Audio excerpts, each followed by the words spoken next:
3월 말에 이제 이 제3회 성악수당 시상식을 거행하려고 했습니다. 근데 그때 코로나19 사태가 아주 심각한 그런 상황이었기 때문에 한 달 연기했습니다.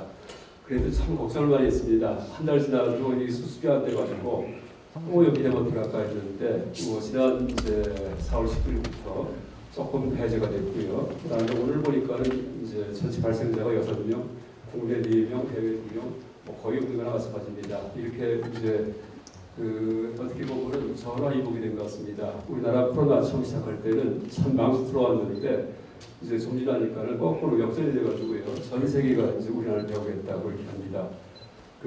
하여간 요새 참 조짐이 좋은 것 같습니다. 그리고 이제 올해 벌써 3년째 송은학수상 시상식을 갖게 됩니다. 원래 이 불교가 인문학이 한 분야이기 때문에 이제 불교 신앙이든지 이런 분야는 사실 논문을 쓰기가 쉽지 않았습니다. 근데 큰 스님께서 바로 이제 22대 회장을 역임하시면서 이 불교학은 다른 학문과 다르다. 라는 이제 그런 이제 이유를 제기하시면서 앞으로 연불 신앙에 대해서 논문을 쓸 경우에 이제 그걸 장려하는 의미에서 기구를 이제 이렇게 시하셔가지고 이제 생을 제정하겠다 말씀하셔가지고 진행해 왔는데 벌써 3년째 아주 너무나 잘 그렇게 진행되고 있습니다. 그게 이제 시작이기 때문에 앞으로 제 생각에는 한 2, 3년 지나면은요 연불에 대한 어떤 이제 불교 신앙의 학문 이제 하나의 국가로 아주 탄탄하게 정립될 수 있을 것 같습니다. 그래서 오늘 이제 세 분의 이제 그런 수상자를 갖다 모시게 됐는데 여러분 무엇보다도 이제 이 부분 투고해 주신 세 분께 너무나 감사드리고요. 올해 이제 세 번째인데 3회째인데 앞으로 내년에도 이제 4회째, 5회째 계속 이렇게 도와주시고 그다음에 성원해 주시고 응원해 주시고 격려해 주시기 바랍니다. 이렇게 어려운 거를 해주신 모든 분들께 감사드리고요. 무엇보다도 상을 제정해 주신 성원스님께 깊이 감사드립니다. 감사합니다.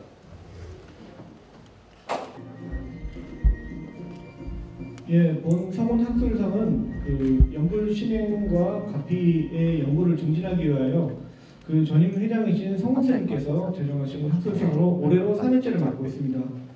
이제 시상이 있겠습니다. 예, 우수상 강지현 초기 선정과 근현대 불교학의 연불 고찰. 위의 분은 연불 신앙에 대한 학문적 연구를 장려하고 그 연구 성과를 체계적으로 구축하고자 본 학회 제22대 회장을 역임한 성원스님의 지원으로 제정한 제3회 성원학술상의 수상자로 선정되었기에 이 상패와 함께 소정의 상금을 드립니다. 사단법인 한국불교학회 회장 김성철.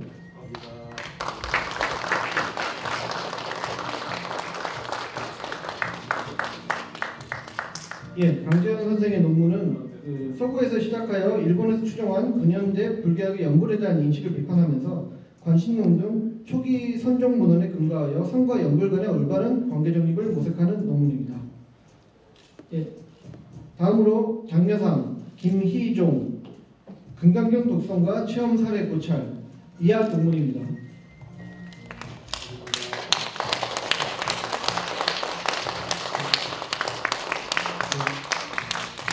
김희종 선생님의 논문은 백성국 박사의 금강경 독성 운동을 계승한 바른법 연구원의 주말 출가 독성 프로그램에 대해 소개하면서 금강경 수지 독성의 가피 사례들을 열거한 후 금강경 수지 독성의 대중화를 제안하는 논문입니다.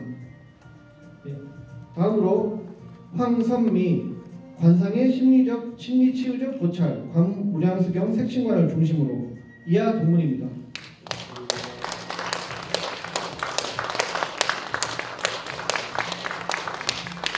황선미 선생님의 수상 논문은 우리나라 불교 수행에서 새로운 분야의 개척을 모색한다는 점에서 의미 있는 논문으로 평가되어 장려상 수상작으로 선정되었습니다.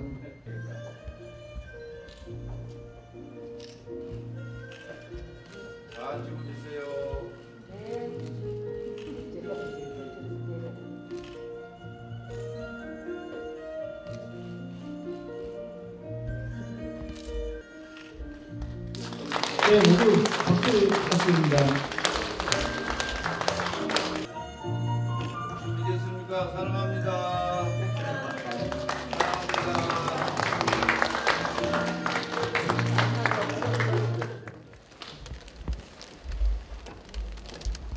네, 아주 반갑습니다.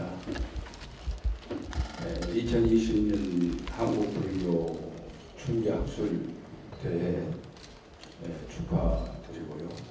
또 아울러서 송원학술상 시상식을 축하드립니다. 모두의 우리 김성철 회장님께서 말씀하셨듯이 우리나라 국난에 임해서도 불구하고 슬기로운 자세로 무난히 국난을 극복해 가고 있다 그렇게 생각합니다. 이제 춘계와 추계 우리 불교학회에서는 2회에 거쳐서 학술대회를 개최하고 있는데 우리가 많이 한두 달 지연된 상태에서도 그래도 불구하고 이렇게 함께 하시는 여러분 감사드립니다. 아마도 오늘 이 학술대회는 송원 학술상 시상이 끝나고 이제 춘계 학술대회가 발제 도를 거쳐서 오늘 하루 종일 이루어질 거라고 생각합니다. 이 모든 것들이 유튜브로 바로 방송되고 있기 때문에 여기 참석하지 않으신 분들도 인터넷상에서 유튜브상에서 스타트하고 또 리딩할 거라고 그렇게 생각합니다. 이제 우리 한국불교학회는 한국 대한민국에서 가장 역사와 전통 그리고 불교 학문 분야에 한 획을 그었다라고 자부해보기도 합니다. 이제 그동안에 교학, 선학, 불교사학 여러 분야에 갈망하는 발전은 있었지만은 연불수행과 연불신앙을 통한 가폐사례 연구에 대해서 논문이 굉장히 빈약하고 미약했습니다. 그래서 제가 22대 회장을 겪으면서 이 분야를 좀 활성화시키고 또 이 시대에 연불수행을 통한 또 연불신앙을 통한 이고동락의 어떠한 사명감이라는 측면에서도 또 연불신앙의 학제 연구를 통해서도 올려가지고 이 분야를 한번 생각을 해봤습니다. 이 시점에 와서 너무너무 생각을 잘냈다 그렇게 생각을 하고 있습니다. 지금 2대 2에 이제 3회가 갔는데요. 이제 4회, 5회, 6회 반복해서 금생에 제가 생이 닿을 때까지는 이 분야를 지속적으로 제가 지원할 생각입니다. 근데 아쉽게도 좀 대상이 나왔으면 좋겠는데 우수상, 장려상 이렇게 나왔는데 내년에는 아주 우수한 대상이 좀 나와주시면은 참 좋겠다 그렇게 생각을 해봅니다. 이 연구가 실질적으로 현장 가서 조사하고 설문 받고 이러한 연구를 통해서 유의미한 그러한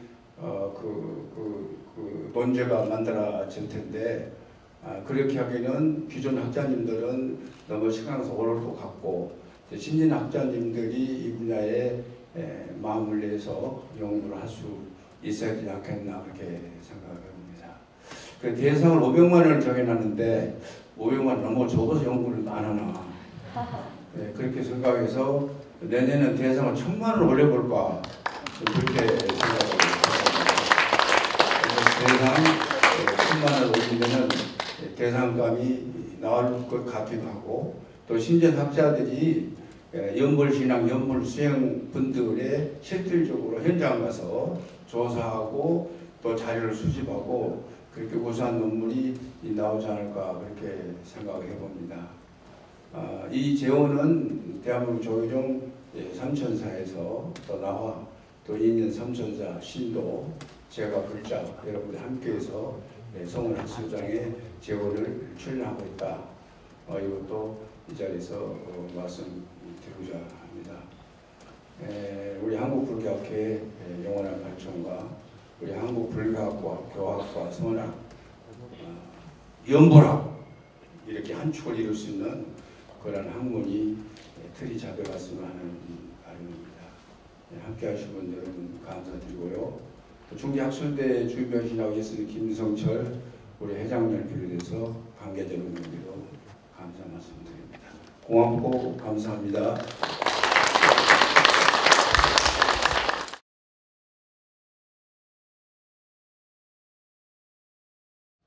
저희 발표 제목은 초기 선종과 근현대 불교학의 연불고찰이라는 것이고 관심론을 중심으로 살펴보았습니다.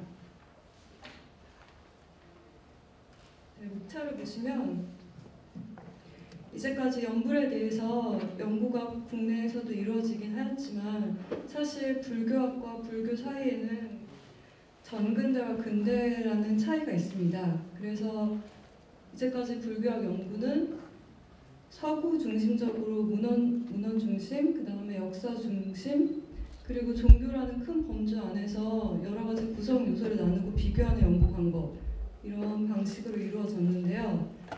이런 연구도 물론 이때까지 학문적인 의의가 있었지만 이제 불교의 관점에서 불교학과 불교가 어떻게 다른지 이런 식의 접근 방법이 또 다른 학문적 의의를 가지지 않을까라고 생각하게 되었습니다. 네, 그래서 저의 목차는 관심론이라고 하는 선에서는 보리달마, 선종의 초조인 보리달마의 문헌으로 전해져 왔지만 현재에는 대통신수의 저작으로 알려진 관심론의 연불 개념을 고찰하고 동서양 근대 불교와 연불을 비교해 보았습니다.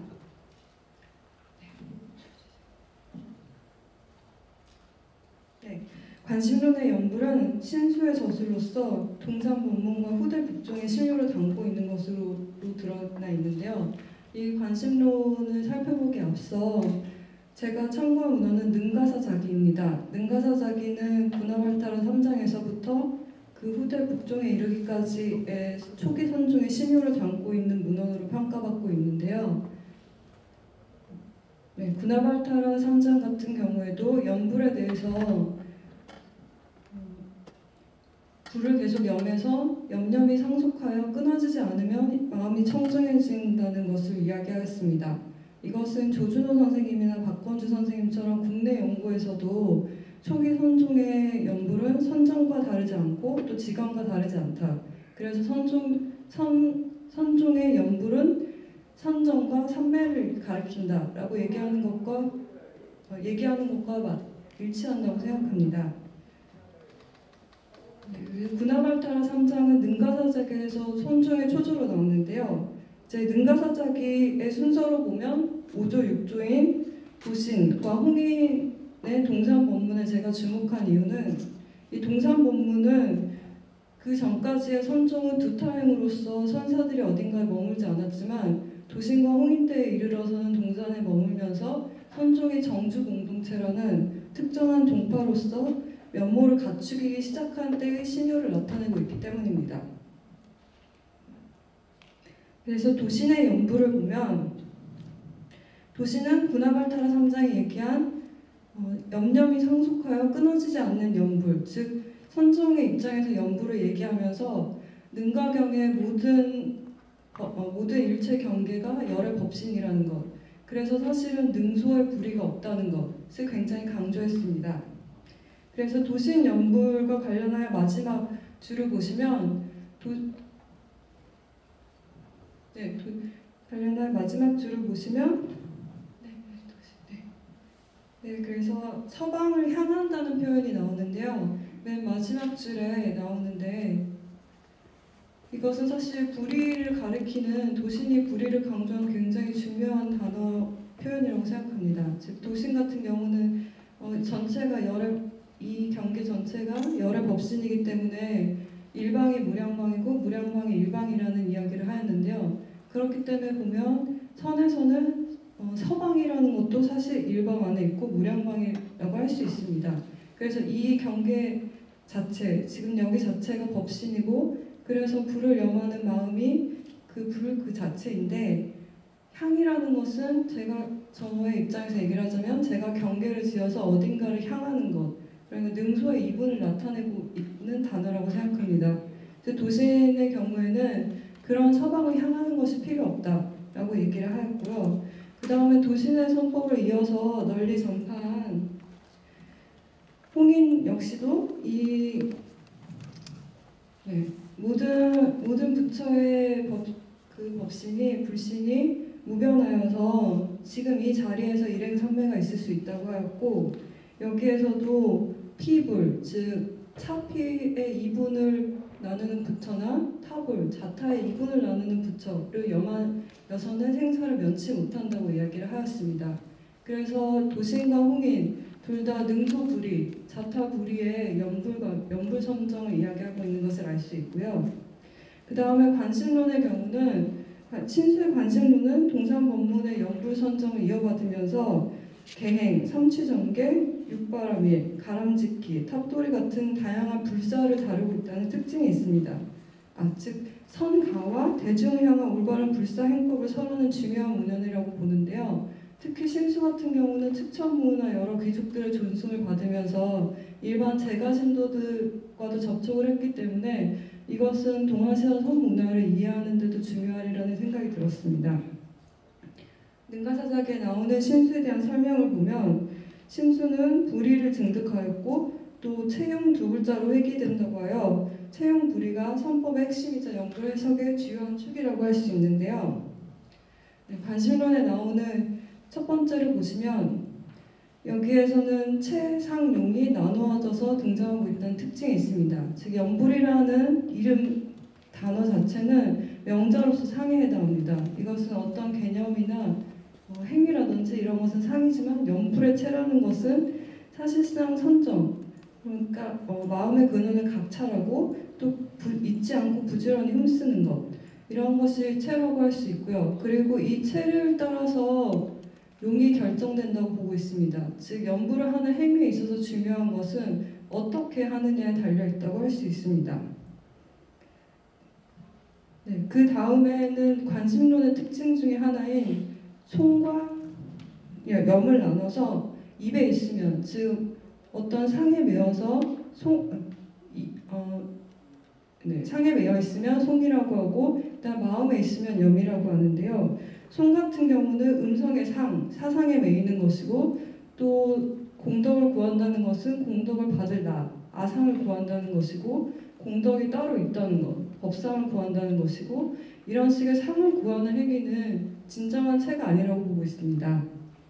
그래서 참된 연불은 각행 운으로서 직원과 다르지 않기 때문에 이런 금강경에서 얘기하듯이 이런 식의 상으로서 찾지 말고 자기 마음을 각찰하는, 그래서 모든 용에서 채가 있기 때문에 그 상을 여의면 모든 용이 가능한 그런 식의 불사를 이야기하고 있습니다.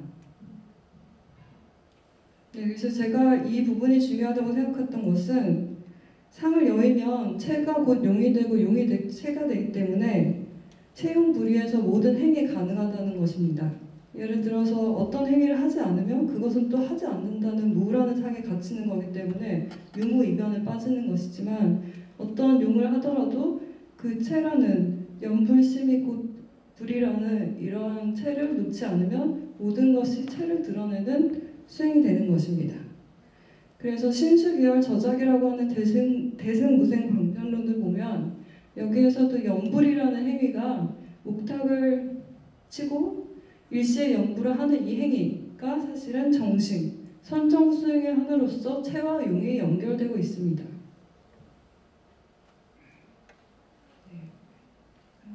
이러한 표현은 오조홍인 같은 경우에도 신구, 의의, 삼업이 모두 다 불사였다라고 하는 표현이 능가사작이 있는데, 그것처럼 사실상 불사를 각가지로 나누는 것이 아니라 모든 것을 불사로 삼는 선총의 핵심을 표현하고 있다고 생각하게 되었습니다.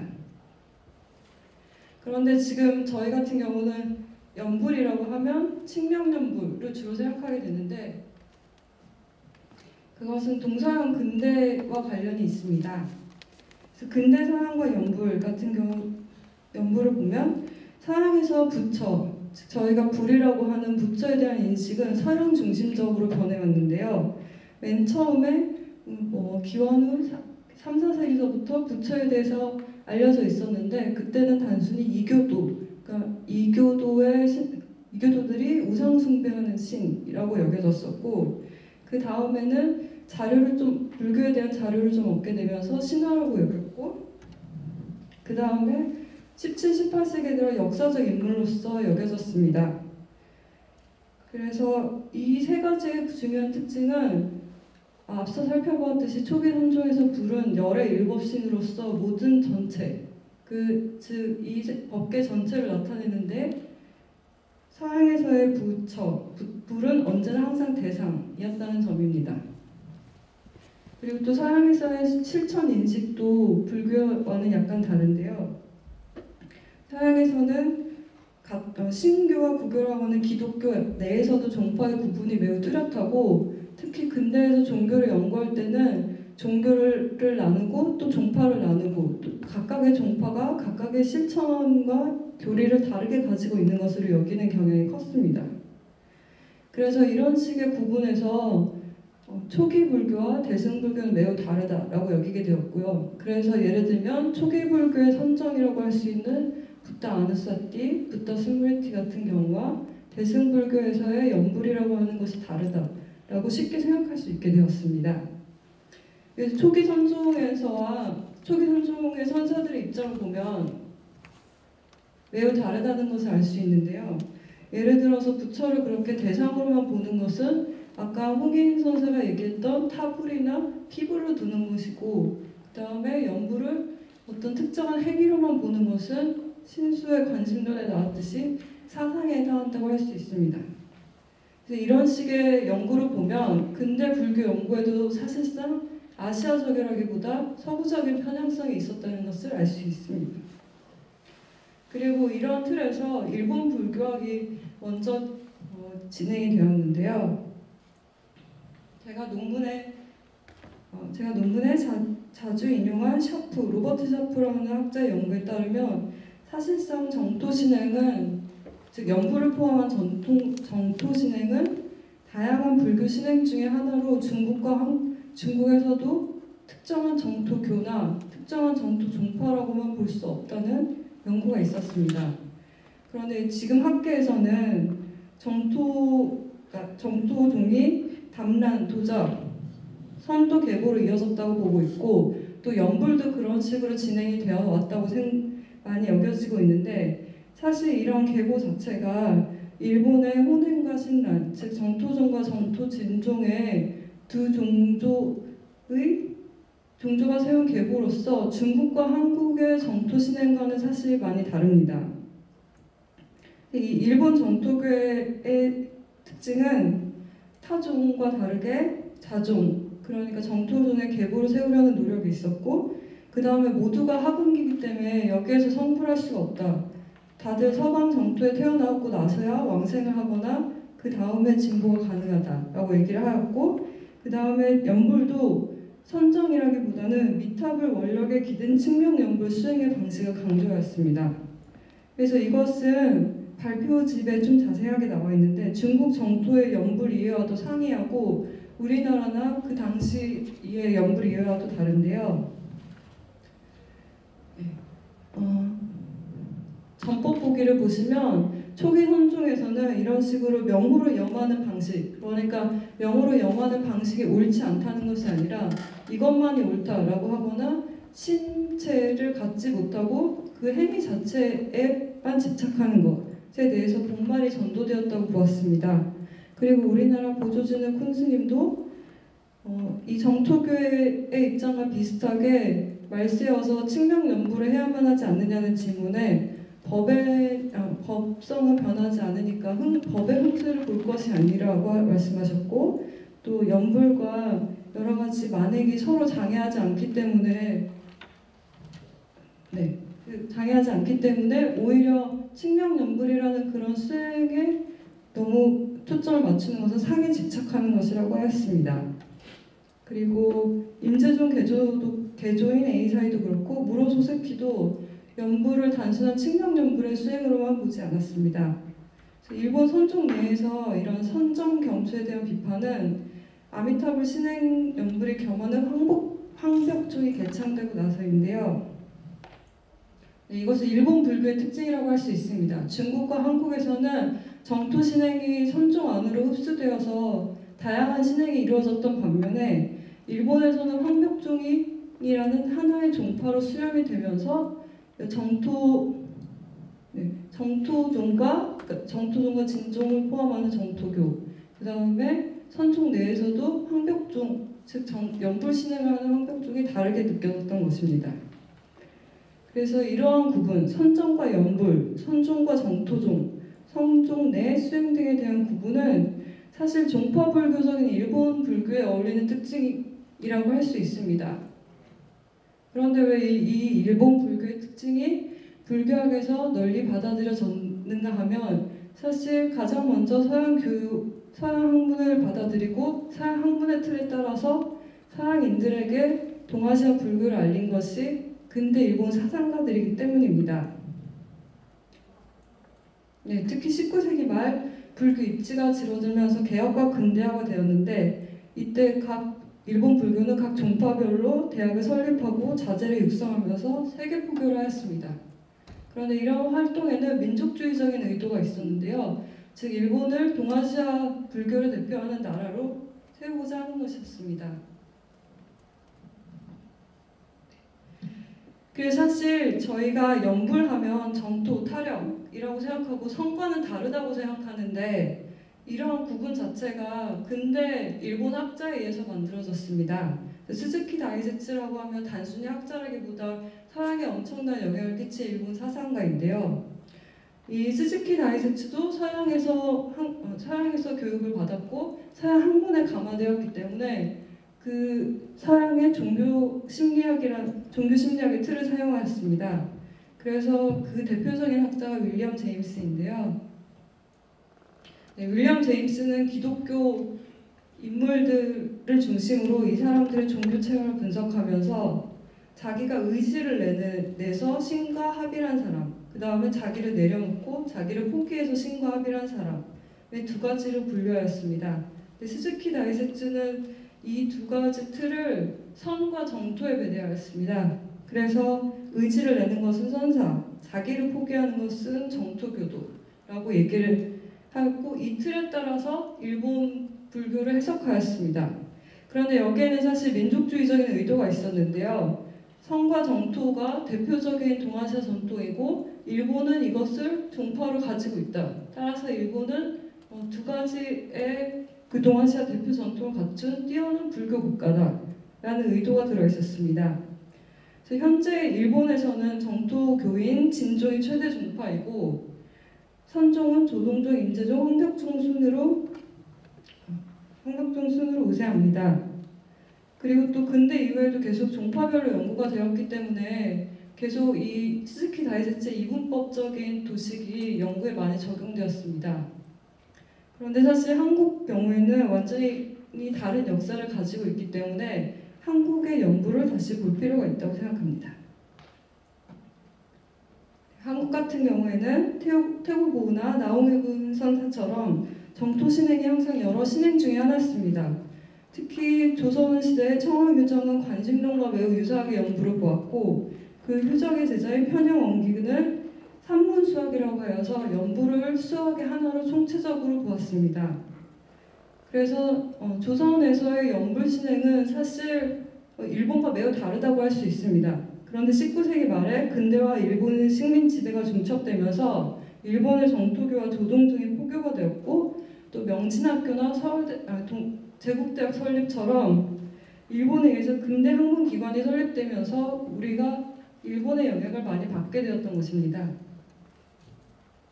그 대표적인 예를 진종 포교사 오쿠무라 엔신에서 알 수 있는데요. 여기 보시면 조선 승려 중에 열의 8은 연구를 하여 진종의 교를 펼치기가 편리한데 조선 승려들은 오계를 지키려 하나 충심으로 지키는 것은 어렵다. 그런데 일본의 교 같은 경우는 수행을 열심히 하지 않더라도 믿기만 하면 괜찮다라고 한다고 얘기를 하고 있습니다.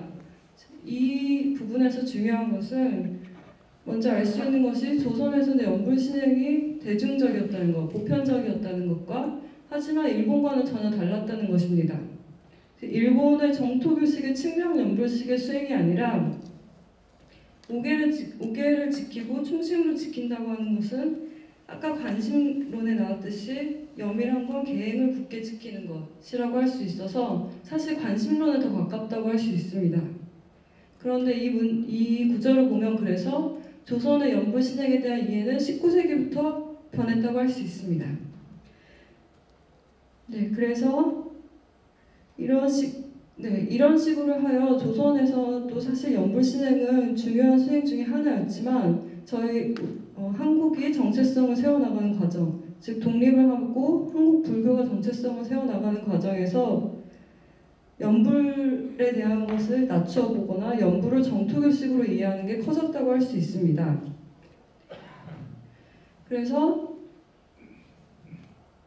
동아시아 불교학에서 사실 한국의 입장에서 혹은 선의 입장에서 연구된 적이 적었기 때문에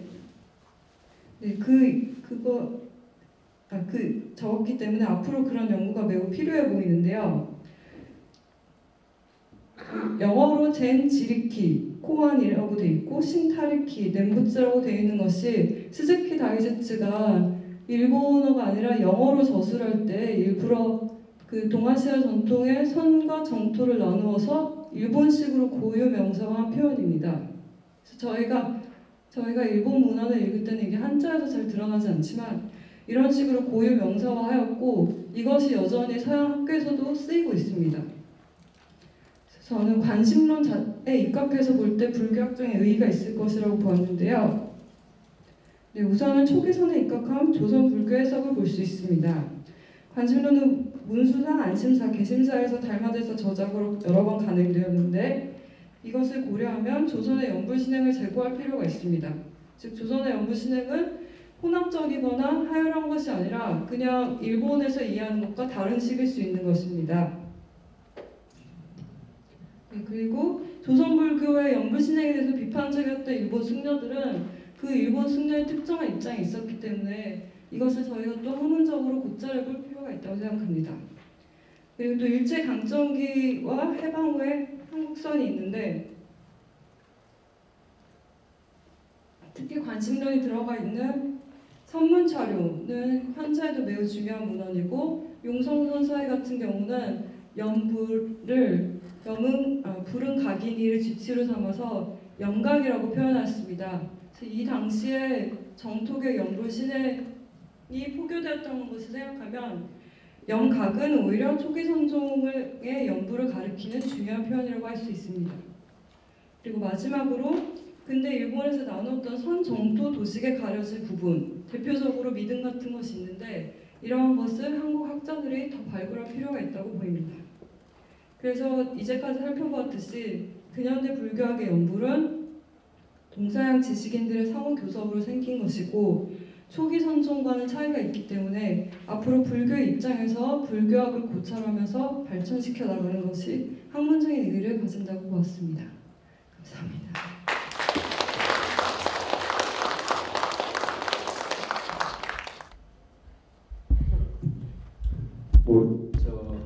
박 회장이기 때문에 심사도 해야 됩니다. 근데 보고서 참 기뻤던 게 일단 불교학 방법론을 거두었습니다. 이제 우리가 그 서양에서 들어온 근대 불교학, 현대 불교학 방법론이 참 문제가 심각합니다. 이제 불교를 그 무슨 실험동을 해보듯이 간간히 찢어나가면서 그 어떤 실행과 신앙과 수행 이거는 전혀 이제 들어가지 못하게 이렇게 놨습니다. 근데 지금 강쌤 그 논문에서 제일 장점으로 본 게 뭐냐면은 서양에서 시작해서 일본이 이제 그냥 답습을 했다가 한국에 들어왔던 불교학 방법론에서 연불과 이제 그 선을 이분법적으로 나누는 이제 그런 식의 상황식이 실제 그게 올바른 게 아니고 스즈키 다이제츠가 이제 일본의 종파불교적인 그런 그 틀을 가지고서 그 학문을 조망했기 때문에 이제 그렇게 생겼다는 거. 또 서양 그 인문학적 불교학의 어떤 틀이 그냥 무비판적으로 도입돼 가지고서 이제 그렇게 잘못 쓰였다는 거. 이게 가장 이 논문의 장점인 것 같습니다. 일단 그게 장점이고요. 근데 하나 여쭙게 뭐냐 하면은 그래서 이제 연불과 선이 다르지 않다. 관심론 중심으로 이렇게 얘기를 하시는데 이제 보통 우리나라에서도 그 자성미타 이제 태양사에 계셨던 총학스들 같은 경우에 이제 아미타불이 멀리 있는 게 아니고 자성미타를 얘기하거든요. 연불 할 때. 그래서 이제 연불과 선이 다르지 않다는 그런 강세임의 지금까지 연구하고 내 마음에 이제 부처를 염한다는 이제 그런 식의 연구하고의 어떤 공통점이 있는지 차이점이 있는지 좀 듣고 싶습니다. 네, 자성 미타라는 것도 나중에 또 연구를 해볼 필요가 있다고 생각하는데요. 서방 정토와 유신 정토의 차이, 그다음에 자성 미타와 타적인 미타와 이런 분류 자체도 제가 지금 자료를 찾아본 것으로는 맨 처음 20세기에 종교학 연구가 시작될 때 정토 진종계열 인사들이 산 종교학에서 수학을 하면서 그러한 서방 정토식의 이해가 먼저 들어가고 그 다음에 선종과 정토종이 나눠졌다는 자료를 보았습니다. 그래서 지금 서방 정토나 미타를 그런 식으로 나누는 것도 일본 불교학의 틀을 사용하고 있는 부분이 많기 때문에 그런 것은 저도 앞으로 연구를 해봐야 될 것 같고 지금 회장님 말씀을 들으니까 다시 것 같습니다. 없습니다. 약간 이 불교학 방법론 틀 자체를 이제 다 개혁을 하는 그런 이제 아마 흐름이 이제 앞으로 생겨날 것 같습니다. 네. 네, 우리 강재 선생님이 아주 반째 잘 들었습니다. 그리고 강재 선생님의 그 논제는 서양진 사고에서 연구를 서직기가 부여시켜놨다 그렇게 지금 보고 있는 것이죠. 서직기가 서양적인 기독교의 신앙 체제의 틀에다가 불교의 연구를 거기다 필수시켜서 연구에 내놨다 그런 의미로도 해석이 되나요? 따라서 서직기식 사고방식, 서양식 사고방식 파알해서 우리 불교직 선juk 여교 염직 순으로 적골에 가서 연구할 필요가 있다. 요즘 그런 것 같은데 내 말이 맞나요? 네. 이게 전반적으로 연구의 흐름은 굉장히 아주 바람직하게 진도가 흘러갔다 저는 그렇게 생각을 해봅니다. 네, 그렇기 때문에 앞으로 더 많은 발전이 될 수 있는 디딤돌이 됐다 그렇게 생각하므로 이 분야를 우리 강 선생님께서 원을 가지고 한번 연구를 박차를 가해주시라 부탁을 드리고 싶고요. 지금 아까 지금 반책 가운데서 상을 여인 것이 채다. 상을 여인 것이 채이므로 채는 것 용과 동일한 것이다. 그런 언급이 어디 있었죠? 기억하시죠? 따라서 상을 여인 자리에서는 바로 채고 그 상을 여인 채는 용하고 동일하다. 이렇게 봤다고요. 그러므로 지금 용은 현재를 말하고 현실을 말하고 용은 지금 현재 현실을 말하고 있거든. 그러므로 채를 상을 여인 채가 용의 현실과 동일하므로 용에서 일어나고 있는 모든 것들은 집착을 여인 용의 자리는 그대로 불국 정토고 미타 정토고 또한 선의 세계다. 이제 그렇게 이해를 하고 있나요? 어떻게 이해하고 있나요?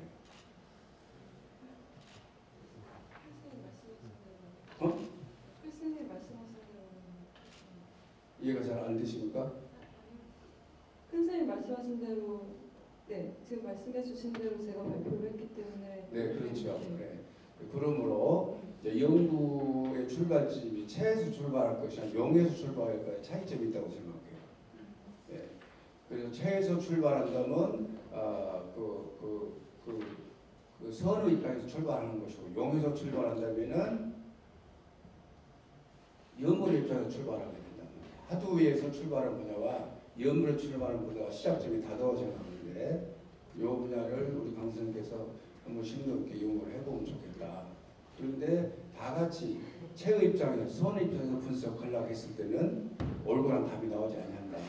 따라서 선의 입장과 채의 입장에 아직 어쨌든 중성의 입장은 용의 입장에서 보는 거거든요. 용의 입장에서 현재 입장에서 현재 고 입장에서 찾아 들어가는 거다 이 말이죠.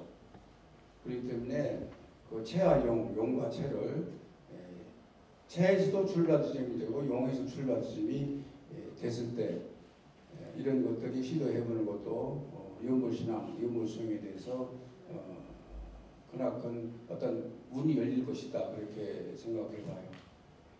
동의하신가요? 네, 좀 훌륭하신 지적인 것 같습니다. 네, 아주 너무 좋은 발제해서 고맙고요.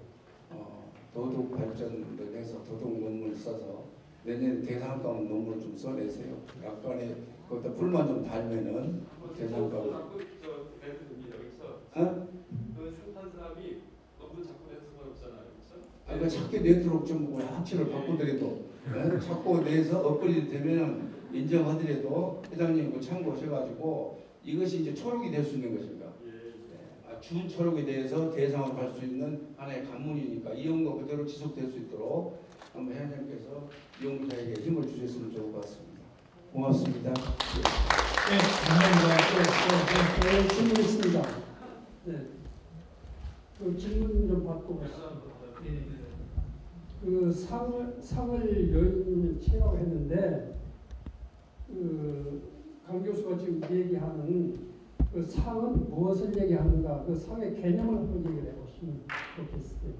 상의 개념이 무엇인가? 뜻이 무엇인가를 듣고 싶습니다. 네, 이 전체가 듣는 것이니까 이렇게 둘이 얘기하는 것처럼 얘기하시지 말고 마이크에 대고 이 여기 있는 분들 다 들었을 수 있게 얘기를 해주세요. 네, 제가 이야기로는 저는 능가사자기의 도신 선사에서 상에 대한 관점에 대해서 말씀드렸는데요. 거기에서 나오는 것은 제가 일어나키는 상, 그러니까 마음에서 일어나는 갖가지 경계 이런 것을 상으로 보기도 하지만 또 하나 중요한 것은 경계 자체가 법신이기 때문에 이 자체가 이미 법신이고 법계이어서 법계가 불과 하나로 이어져 있는 일상으로 또 이어져 있다는 표현이 있습니다.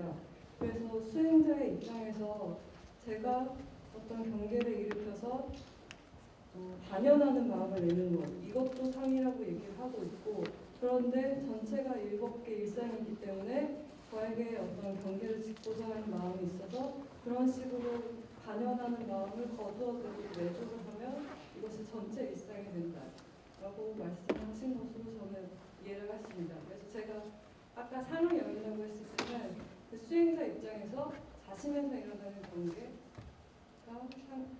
그것을 상으로 제가 말씀드린 것 같습니다.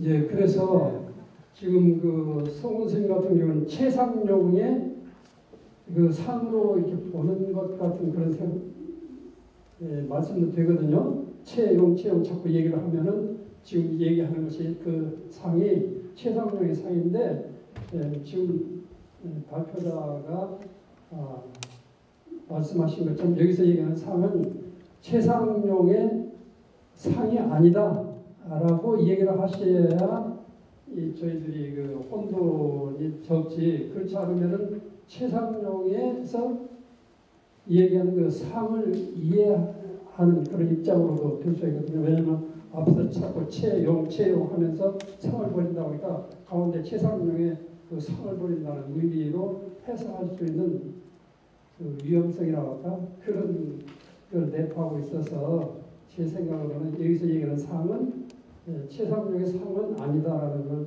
밝혀주시는 것이 더 좋다는 생각이 드는데 어떻게 생각하십니까? 네, 좋은 지적 같으세요. 예, 지금 이제 이편희 교수님은 우리 학회의 원로시거든요. 그러니까 내가 말씀드린 상이라는 것은 번뇌의 상이고 지금 그 번뇌상 말고 최상용 삼상할 때 채와 상과 용이 동일 지점을 놓고 하는 말씀이기 때문에 그 상을 놓치지 마라 그런 말씀이죠. 번뇌상만 있는 것이 아니다. 최상용은 채와 상과 용이 동일선상에서 보는 그런 상이 있다. 근데 그것을 혹시 번뇌상으로 볼 확률이 있으므로 그것을 부합을 위해서 탁마해 주시는 거죠. 이편 것이 너무 우리 강 교수를 사랑해서 아론 말씀을 해주시는 거예요. 너무 그냥 밀어붙이면 쫄리니까요. 이 정도면 잘하는 학자입니다. 박수로 격려해 주세요.